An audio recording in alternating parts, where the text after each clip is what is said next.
Greetings, YouTube. Happy Wednesday.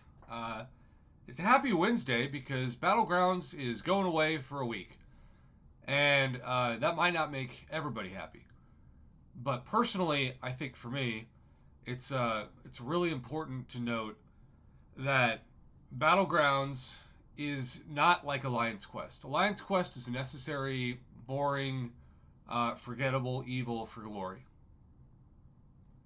I do Alliance Quest to get glory and the little bit of rewards you get besides the glory when they come out, which I don't even ever really think about. And that's it.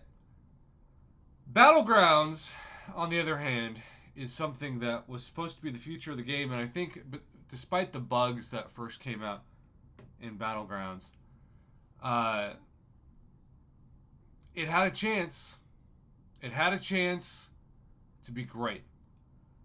But Kabam has no one to blame but themselves for its decline. Now, I'm saying decline, not demise, because I do think demise is too emotional and overreactive, and this reminds me of like somebody declaring that a sports team is dead because they get off to a rough start or they barely make the postseason / playoffs, and then they end up winning, and you're like, hey, I thought you said they were dead. Battlegrounds can still be a great mode, and I'm sure for a certain amount of players, it's still the reason why they play the game. But the Battlegrounds atmosphere now versus where it was when it started is radically different because of Kabam. When Battlegrounds first started, 7 stars were at rank 1, and 6 stars were at rank 4. And everybody was pretty close to one another at the top. I'm not saying you couldn't have some variance, maybe even some dramatic variance. But it was very obvious when it came to Battlegrounds that no matter who you got matched up against, you felt like you had a chance. And Battlegrounds at the beginning of this game, I believe, was as much about skill as it was about your roster. And I do believe that Battlegrounds matchups are often won and lost by the very last matchup. I love going last. I love when I'm the first person to select the one champion, or I'm the first person to select the 2 champions, and then I'm last to select the 1 champion, because you know when you do that the very last champion they can't have a counter for because they're done selecting. And so you just hope that last champion that pops up isn't somebody that's going to screw you over, especially in round 3, because Battlegrounds often goes to 3 rounds, and if you're not prepared for that last champion, you're going to get wrecked. My roster is stupid. This is for somebody who's like great at the game, and I am far from that. But because of my YouTube channel and the investments in it, it's so funny to see Bullseye. Like, everything is rank 5 and Bullseye. Hey, still got me some wins, though, as a 5-star. But so many people who match up against me have way better skills than me. And they know it, and I know it, and they still lose.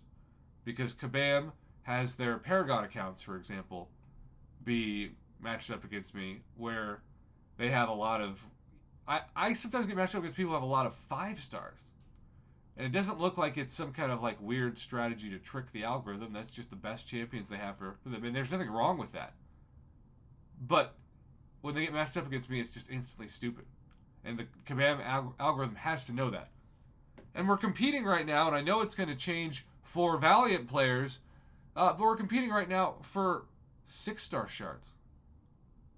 Most people in my alliance don't do Battlegrounds. In the alliance event, you can see that somehow I'm 3rd. I did 3 matches every 2 days. I won about 70% of them, which for me is pretty good. And I was 3rd. This is not a boring mode. It's a stale mode with really bad rewards that cater to at this point in the contest, valiant players. And that is not true in any more context than the current context, which I made a video about for Paragon players, and I'm not going to reopen that and waste time, but essentially Paragon players are feeling as though they can't compete because of the Necropolis gap for players who have at least completed Necropolis. But obviously, if you see a 7-star Maestro, you are immediately aware that this account has explored Necropolis. And of course, Whale Holidays. In Kabam's effort to cater to Valiant players with a nice Battleground store buff, while not doing anything dramatically better for Paragon players who have been upset since November that they can't become Valiant unless they either empty out their wallet/mortgage money to get all of the deals for their second or first even rank 3 7-star, because that's how I became Valiant, was through YouTube channel revenue, which is not a flex. It's more like an acknowledgement of guilt. But besides that, this game is totally pay to win now. When Battlegrounds first came out, it wasn't. You could have free-to-play players compete. You would have certainly casual spenders, which I think was a lot of people I knew, compete. Now you can't. If you haven't done Necropolis, and if you haven't spent a bunch of money, at least hundreds of dollars, if not thousands of dollars on Whale Holidays, your roster is going to lose, even if you've got better skills, because I am a perfect example of this, 70-80% of the time. So not only is it now not about skill, but you're being punished because you didn't keep up with the spending.